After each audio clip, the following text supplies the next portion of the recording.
Baruch Hashem, today is day number 115 of our daily study of Rambam, Sefer, HaMitzvos. And in the 3 chapters a day of Mishnah Torah, we are still learning Hilchos Nazirus, the laws of the Nazir, chapters 6, 7, and 8. So we have 4 negative commandments today, all negative commandments, 4 of them. And we're still trying to round out our definition of a Nazir. And don't tell me a Nazirite. So we know from the day before yesterday that he has to grow his hair and he can't cut his hair. We know from yesterday he can't drink wine or grape juice. He can't eat grapes. He can't eat raisins. Negative commandment 205, he cannot eat grape seeds. That's a separate prohibition. Negative commandment 206, he cannot eat grape peels. Another separate prohibition. Okay, but this is all grape-related stuff. Is there anything else about the Nazir? Yes, there is. Negative commandment 208, he cannot be under the same roof as a corpse. Standing under the same roof as a corpse imparts ritual impurity to anyone.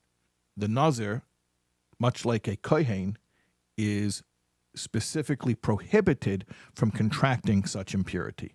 In other words, anyone who is in such a situation contracts impurity, and then once he does contract or she contract that impurity, then he or she must purify, which is through the ashes of the red heifer, which we don't have access to today, but very soon through Mashiach we will.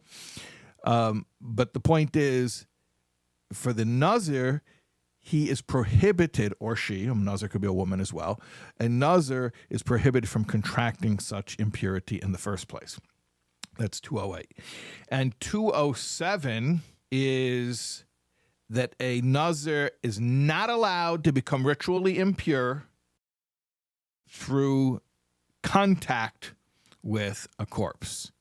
That's a separate prohibition, meaning as opposed to just standing under the same roof, which is what we call tumas oihel, a tent. It's not a literal tent, but any roof-like structure.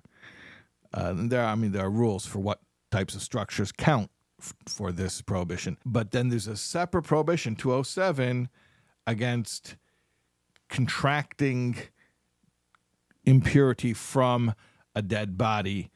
And that means by touching the body or carrying the body, even if he doesn't touch it directly.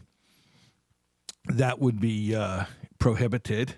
And the source for this, by the way, is that he's not even allowed to do this if, God forbid, his mother or father pass away. He's not allowed to attend to their burial. So how much more so for anybody else? He's not allowed to do this. And if he does subject himself to impurity, he gets lashes for that transgression. And what's more, he has to start his term of Nazirus all over again. Nazirus is generally undertaken for a term, 30 days or longer. It's up to the person. The whole thing is optional. The person brings it upon himself or herself. But contracting impurity is going to start the clock over again.